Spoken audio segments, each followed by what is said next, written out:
Hello friends, welcome back to my channel. কেমন আছেন আপনারা সবাই? আজকের ব্লগটি আগের দিন রাত থেকেই শুরু করছি। আর রাত্রেবেলা রান্না করছিলাম উচ্ছে দিয়ে ডাল আর আলু ভাজি।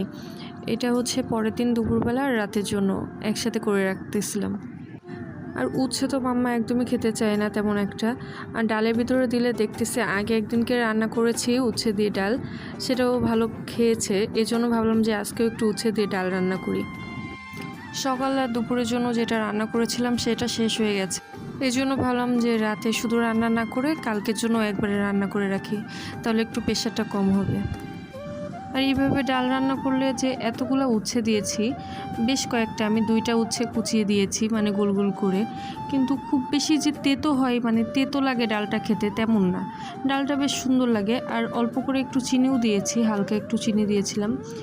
এদিকে শুকনো লঙ্কা ফোড়নে দিয়ে দিয়েছি আর একটু দিব পাঁচফোড়ন। আর অবশ্য আমি ডাল রান্না করতে খুব বেশি একটা জানতাম না যে এই ডাল রান্নাতে কী ফোড়ন দিতে হয় বা কী। তো আগে একদিনকে বৌদি রান্না করেছিল, সেটা আমি জিজ্ঞেস করে নিয়েছিলাম যে তুমি কীভাবে রান্না করেছো, সেভাবেই রান্না করলাম।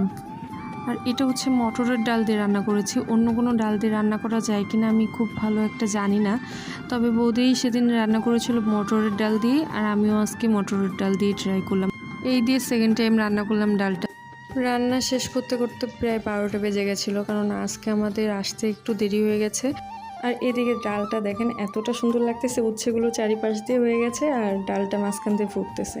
আর এদিকে আমার ডাল রান্নাও কমপ্লিট হয়ে গেছে, আর সাথে একটু আলু ভাজি করে নিয়েছিলাম আর ভাত। আর এটা হচ্ছে পরের দিন সকালবেলা ঘুম থেকে উঠে কাজবাজ সেরে স্নান করে নিয়েছি। এবার দোকানের দিকে যাব। এই কয়টা দিন অনেকটা কষ্ট হয়ে যাচ্ছে, কেননা মাসি মানে প্রায় 1 মাস হয়ে গেছে যে কাজে আসে না।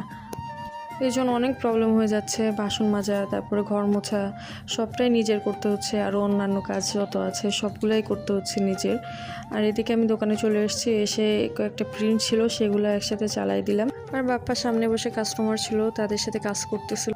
দুপুরে আসার পরে খাওয়া দাওয়া করে একটু রেস্ট নিয়েছিলাম। নেওয়ার পরে ভাবলাম বিকালের দিকে একটু বের হয়েছিলাম ঠিকই, কিন্তু কোথাও যেতে পারি নাই, কেননা প্রচুর জল, চারিদিকে জল। যে রাস্তার দিকে যাব সেখানেও প্রচণ্ড জল ছিল, মানে চারিদিকে জল, রাস্তা ভরে গেছে জলের জন্য, যার কোনো উপায় ছিল না। আর ওইটা হচ্ছে বাপ্পার স্কুল, ছোটোবেলায় ওই স্কুলে পড়তো, আর ওই স্কুলেও প্রচুর পরিমাণে জল উঠে গেছে, দেখলেনি তো। আর এই ডান সাইডের রাস্তাতে যেতে চেয়েছিলাম আমরা, কিন্তু যেতে পারি নাই।